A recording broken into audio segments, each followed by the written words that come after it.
So I'm delighted this afternoon to be with Manish. Manish, I'll try to get your surname correct. Kataria.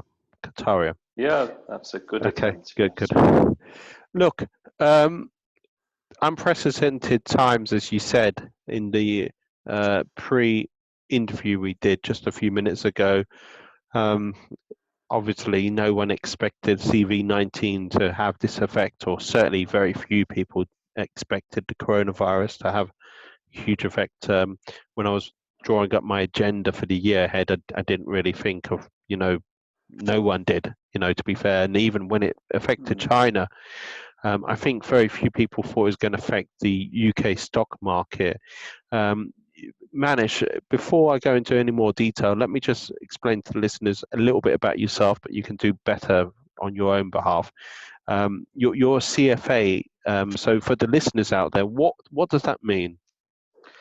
CFA is it stands for Chartered Financial Analyst. So it's a global qualification for mainly relevant for people who are in the business of managing investments, evaluating, analyzing investments. It's an investment qualification, and it's really a sort of prerequisite before you're able to go and work for one of the big investment banks or any of the investment houses to manage money for them, which is what I have been doing. Look, if it's sensitive information, feel free not to answer the question. But in terms of what type of volume of money would be responsible at times, what are we talking about? Or if that's sensitive, feel free to No, skip no, that. that's fine. Yeah, no, I've managed up to $1 billion in terms of assets under management at JP Morgan. So that's the level of investing that I was deploying, mainly in equities. So in global equities, that's the type of money I was handling. And look, I don't want this video to be all doom and gloom. I know at the moment it's a very tough time for almost everyone. We were discussing beforehand some statistics, and of course the statistics are only relevant for today, and today being the 12th of March, so it may change tomorrow. I think you mentioned TUI, the travel agencies being hit by, I think you said a 40% drop today. No, it was about 20% earlier 20%. today. Yeah, I mean, all of the airlines, any tourism-related stocks have just been smoked today. They really have. I mean, markets in general over the last month are down 30%. I think I was reading earlier, this is the quickest bear market we've ever seen in history. The European stocks today, they were down the most they've ever been in their history. Just say that again. Sorry, Manish. So European stocks, this is the Euro stocks, European stocks, pan Europe is the biggest drop they have seen ever historically. The FTSE, it's the biggest percentage drop since the big crash we saw in 1987, even bigger than any of the declines we saw in 2008. So look, these are really unprecedented times. We haven't seen markets move like this for a very, very long time, if ever. And people are probably thinking, what do we do? Look, I was just looking online before we did this interview, and looking, obviously China is going to be different to the UK, but 90% drop in sales in China. It says 9% of people in the UK have been put off buying or selling property. And of course, this is one statistic. It could change depending which estate agent you look at, and it said 9% more considering what to do. So it really is going to stagnate. Look, I don't want to give financial advice. I'm not a financial advisor. Stagnated the market. What I found fascinating, though, it does talk about the importance of video technology as well. So it talked about people, rather than visiting the homes which they were considering buying, were just going online. So in terms of video technology, it's become important again, possibly more so than expected. There's also an article online about the Barclay Group as well, and it was supposed to give away money to its shareholders, which may not happen now. Manish, people are probably thinking, what do we do? You know, they can't go on a holiday, or many people won't be going on holiday either. You know, very few people will be flying out, so it's not that option. You know, They're all going shopping, looking for toilet rolls and antibacterial gel. What do they do? Look, okay, it's a really good question. Okay, so yesterday we had the Bank of England cut interest rates by 50 basis points down to 0.25%. Okay, so that's just the nominal rate. If you take away inflation from that, if you put money in your bank, you're effectively losing, 4, 5, 6% per annum, because inflation is a lot higher than what the government is deceiving us with, right? So your money is losing on a real basis. So where do you put your money? Great question, right? Because equity markets are down 30% in this month. Property, well, who knows about property? Because property is always a lagging indicator. You don't get official data or proper data for at least a month, 2 months later, because it's an illiquid asset. So we don't know what's happening on the property side. All I know Manish, is that, so sorry. So where would you look for data a month afterwards? So that's why I was sort of like asking about CBI and so forth. Where would you look a month after? well, you just got to look, the data is not going to be accurate for another 12 months, right? What you have to do is look at transactions data. You look at short-term data. You go and speak to your local estate agent to see, how are they doing on transactions? How are they doing in terms of new buyer inquiries, those sort of things. So a lot of the value is going to be in anecdotal data you go to your agent and speak to. So the point is, we don't know what's happening with property. We know it's going to be affected, right? We know the sentiment is going to be knocked. We had an election scenario after Boris came in. We had a bit of a Boris bounce. I think most of that will be taken away and eroded. So look, the sentiment is not good out there. So what do you do with your money? And you have to do something, because we've already established if you do nothing, you're going to be losing money in real terms.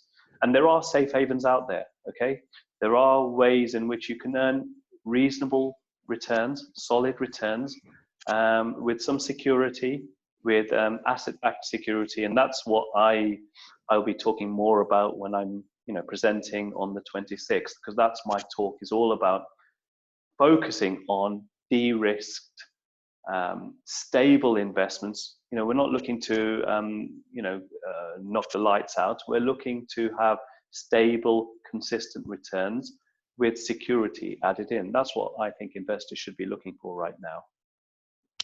So do you want to just elaborate on that a little bit more, Manish? Yeah, so look, I've done an asset class study, okay, very recently, just before the markets decided to crap out.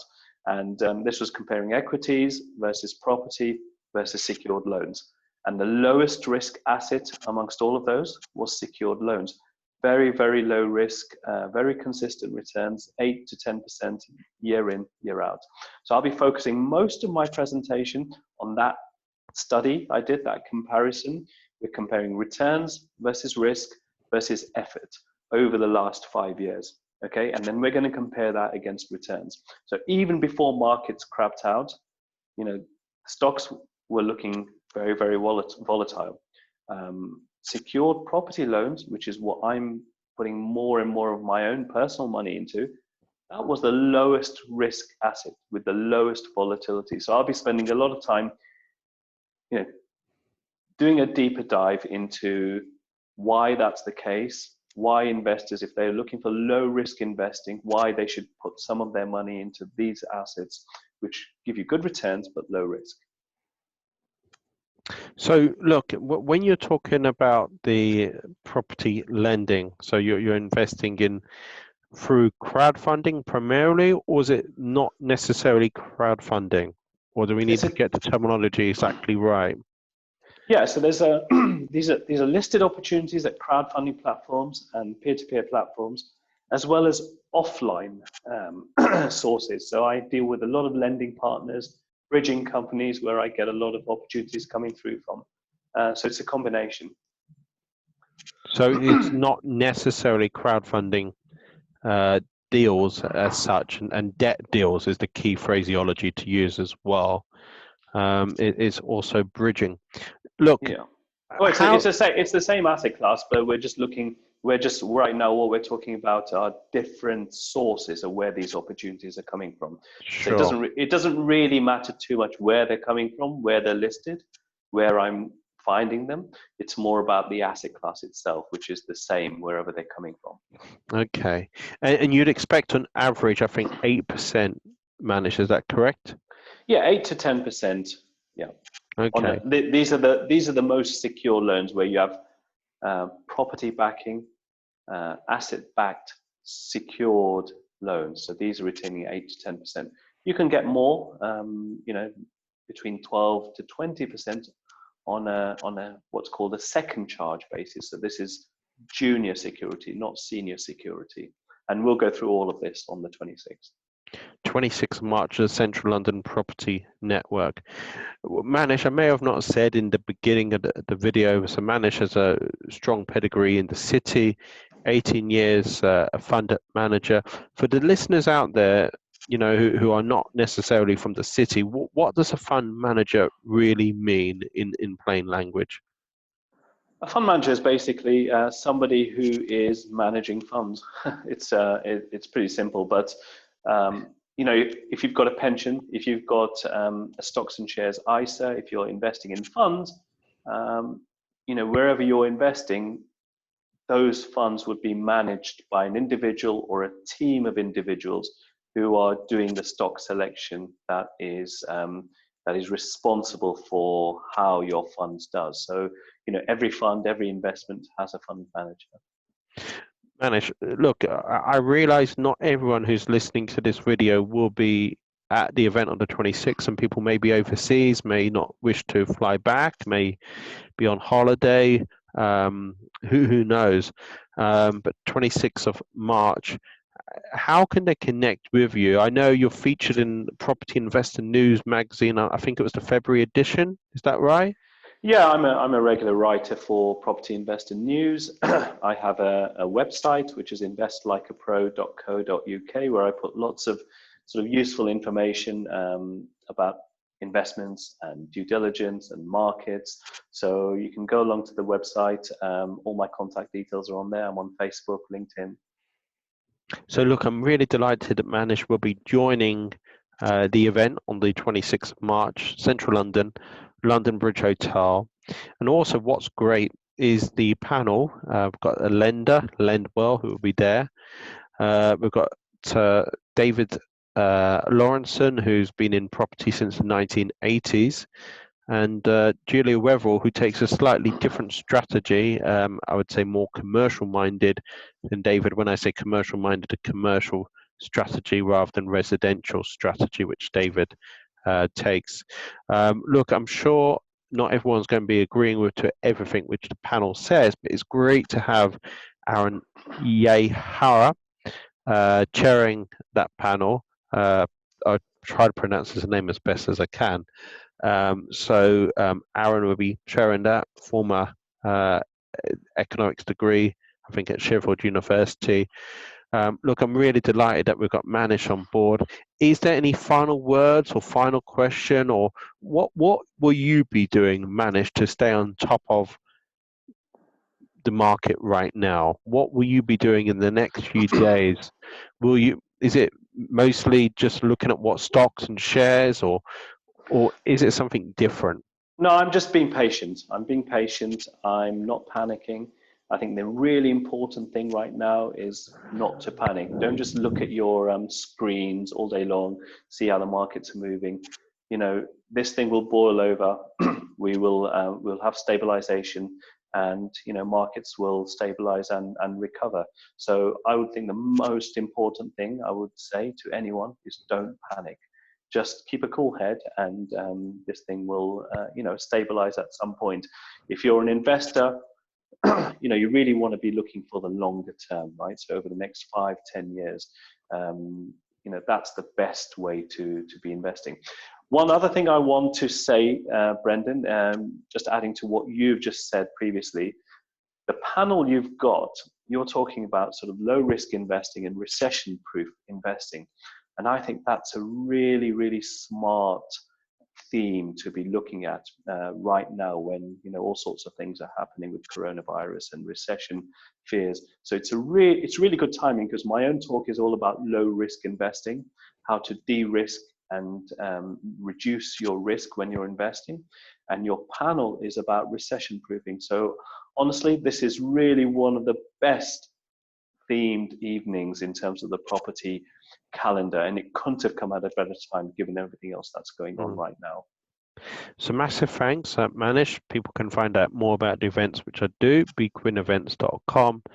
Look, as I say, you can catch up with Manish online as well. Manish, you've got a blog, which is investlikeapro.co.uk as well. So that's another great opportunity to connect with Manish as well. So look, massive thanks for taking time out today. Massive thanks to the listeners as well. And thank you.